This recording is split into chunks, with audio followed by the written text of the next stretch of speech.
아이들 이제 영어 가르치는 일을 한 3년 정도 했었고요.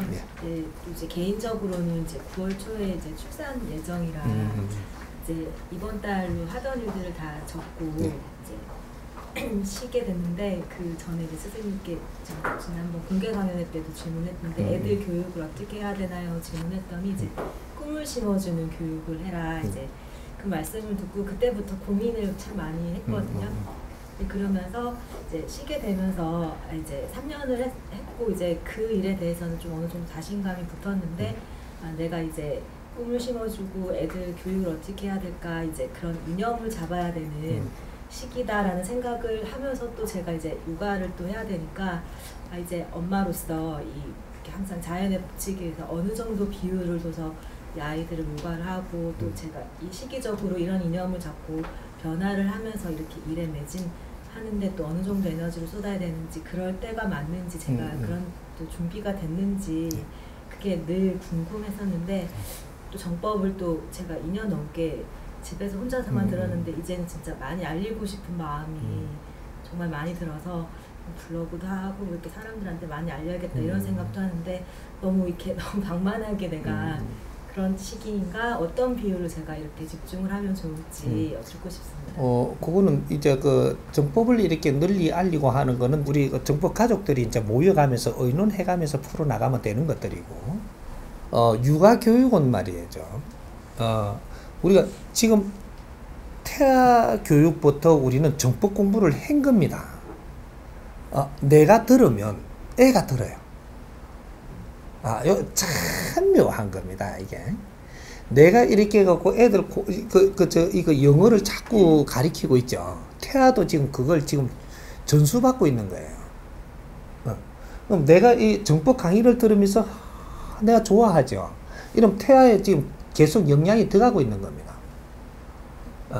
그럼 애를 갖다 낳았어. 낳아가지고 이제 애를 갖다 키우는데, 우리는 억지로 키우려 하는데, 사회에 맞게 우리가 리듬을 타고 가는 게 바르게 키우는 겁니다.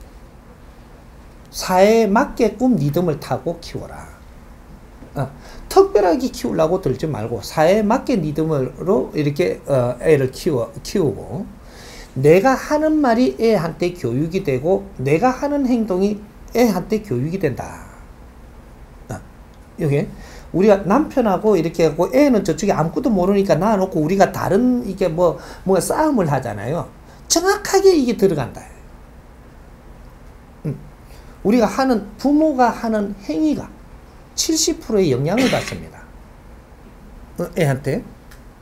그러니까 그 행위 자체가, 우리는 맑고 아주 좋은 행위를 하면 애한테 그 영향이 그대로 가서, 이것이 사회에 나가서 접하는 것들이 70%가 여기서 좋은 영향으로 접한 걸 가지고 잣대를 대고 본다는 거죠. 근데 우리가 이제 집에서 우리가 가족들이 막 싸우고 안 좋은 꼴을 보이잖아요. 그럼 70%가 여기 영향이 들어가갖고 사회에 나가가지고 접하는 것이 요 영향으로 잣대를 대고 내가 습득을 하는 거예요. 이래 되면 어떻게 돼요? 집 안에서 안 좋은 거를 많이 보여줘서 애한테 주입이 된 것이, 이것이 잘못되게끔 해줬다면 야는 바르게 키우려고 해도 굉장히 힘들어. 너희들이 키우는 거는 그건 바르게 키울 수가 없다, 이 말이죠. 요렇게 해서 우리가 아이를 키우면서 7살 될 때 변하고 14살 될 때 변하고 21살 돼서 변하는 게, 이것이 이런 환경을 우리가 두어서 변화가 일어나는 겁니다. 그래서 우리가 부모가 아주 티 없는, 우리가 뭔가를 공부를 하고 노력을 하고 상대를 대하고 이런 게 노력을 하면 자식 교육은 저절로 된다, 이 말이죠. 이것이 사회가 험하니까 나가면은 다른 거 보면 또 안 베리겠습니까?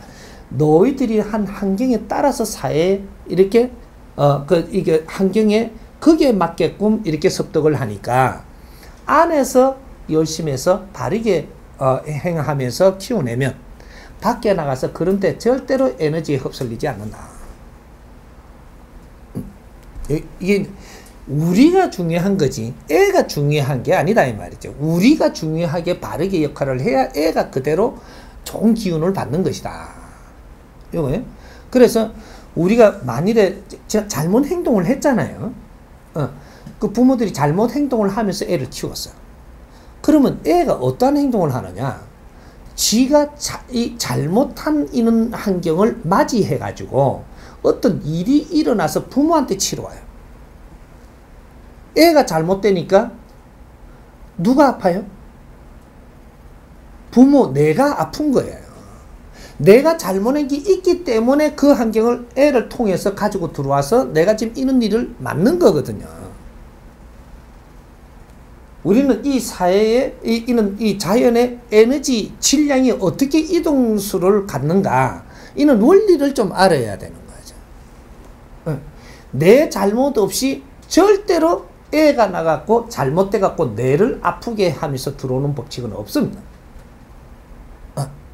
그러니까 부모를 일깨워주기 위해서 잘못된 거를 지금 확인시키고 있는 것인데, 이걸 학교에 가가지고 애가 뭐 이렇게 왕따 당했니, 구타 당했니, 뭐 애들 폭력이 어떠니, 거기에다가 저거 잘못은 지금 찾지를 안 하고 계속 거기에다가 지금 나무라는 거죠. 남 탓을 하는 겁니다. 우리 이런 모습을 지금 가지고 있기 때문에 너가 그렇게 풀어갖고는 절대 이 사회에 정화가 안 된다. 내 잘못이 뭔가를 빨리 찾아야 돼. 내가 아픔이 왔다면 분명히 내한테 잘못이 비롯해서 나가가지고 이것이 돌아왔다. 이거는 자연의 법칙입니다. 모르더라도 이런 거는 하나씩 찾아가면서 연구해가면서 우리 지식인들이 이런 거를 지금 연구를 해야 돼. 우리가 아픈 이유가 뭔지를 찾아야 된다 이 말이죠. 어려운 이유가 뭔지 찾아내는 것이 지식인들이 해야 되는 것이지, 이 사회에 이러한 바른 법칙을 찾으라고 지금 이런 일이 정확하게 벌어지고 있는데, 이걸 잣대되는 이 근본을 지금 모르고 있는 겁니다. 요게 우리가 사회활동이고, 이게 사회연구고, 이게 홍익인간들이 이런 거를 연구하는 모임들을 가지고 이런 걸 공부하면서 정리해가면서 이런 거를 아주 바른 이 패러다임을 정리해내는 것이, 이것이 이 정법 콘텐츠라고 이야기하는 거예요. 이런 걸 바르게 잡아갖고 백성들에게 널리 이롭게 한다. 바르게 알고 살아갈 수 있도록. 그리고 우리가 아주 좋은 환경으로 살 수 있도록 만들어주는 이런 것들이 이관공익들의 하나가 되는 겁니다. 이게 앞으로 이제 이 공부를 하면서 지금 이런 내가 애도 지금 보게 되는 것이고 이러기 때문에, 그런데 너무 걱정을 안 해도 내 공부하고 내가 즐겁게 또 가족이 즐겁게 이렇게 가면 살살 풀어나가면 애는 저절로 잘 성장을 하니까 걱정 안 해도 되고, 내가 이렇게 아주 마음이 편하니까 음악을 들어도 좋은 걸 듣고, 이렇게 애가 또 그걸 내가 이렇게 듣는 것이 애한테도 영향이 가요. 어릴 때는 좋은 음악 듣고 좋은 환경을 만나고 이렇게 해가면 이 살아나가는 이 환경에서 좀 더 교육이 다 되는 겁니다. 그러니까 아주 이제 멋지게 한번 살아가면 애 교육은 저절로 되니까 그렇게 한번 풀어나가 보자.